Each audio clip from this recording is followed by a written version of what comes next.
there are lots of entrepreneurs out there that want to sell their businesses, okay? They want to have that successful transaction. You guys are buyers, you're acquirers, you've done it. What would you tell somebody who's never sold a business, again, don't know what they don't know, really steeped in their business, but they want to be part of that club, they want to sell? What advice would you give them so that they're prepared properly, that they can facilitate a transaction more easily? What pieces of advice would you give an entrepreneur that wants to sell? I think there are a couple of things. One I would say is, Michael talked about the identity and role, being willing to decouple yourself from your business. So when people go to buy your business, they're going to actually scrutinize it. There's a very logical reason for that. You actually have most, if not all, the information on the business. They have none. Mm-hmm. So there's asymmetry of information that they're dealing with. So they're going to dive in. They're going to ask a lot of questions that, one, may seem stupid or repetitive or not that relevant. But again, you have to recognize that there's this asymmetry there. And again, people are going to give you potentially a fair sum of money for your business. So they need to make sure that they understand what the risks are, right? And that's, when I look at a business, I'm actually very rarely looking at the upside.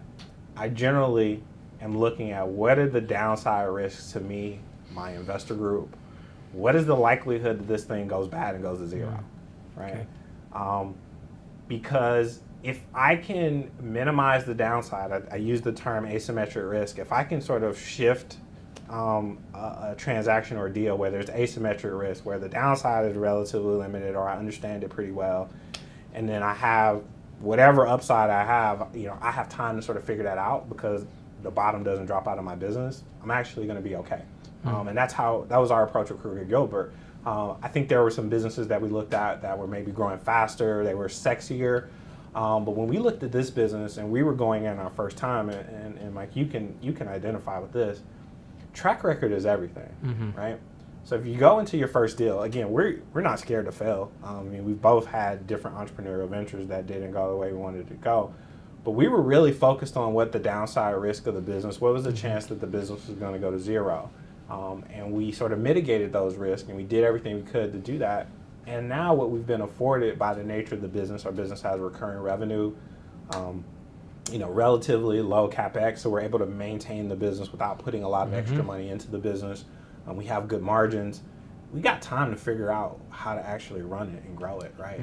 So those are some of the things I look for. The other thing I'd say, and this is not as easy as it would appear, you want to find competent advisors. I think that there's some people who sell their business on their own, and that's their right, and I actually think it's fine in a lot of cases. We were looking at buying businesses where the owner was selling to us directly.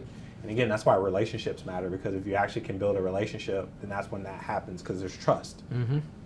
But if you don't know who's going to be the buyer of your business, or you don't have that relationship, you need competent advisors. We'll talk about your story. You came in because the lawyers that were representing the sellers before were not up to speed. They couldn't do it. And so you guys came in and offered, that competent advice that I'm talking about. So again, you have to know that maybe the guy that's been doing your taxes or that's been doing your lease work or your legal work may not be the person that you need to talk to when it's time to actually sell your business. And you may need to step up to a higher level of advice. And the money is relative, I promise you, in terms of what potential risk you could be exposed to by going with someone who doesn't know what they're doing, or if you're going with someone who's actually helping you sell your business, they can get you a higher price for your business, and they can also just take some of that pressure off, because you're going to have a lot of pressure. This is your baby. You still got to run the business, because if it goes into the ground while you're trying to do a deal, people are going to back out. And so they take that pressure off. They can really keep you from making a mistake, and hopefully they can help you get more money for your business.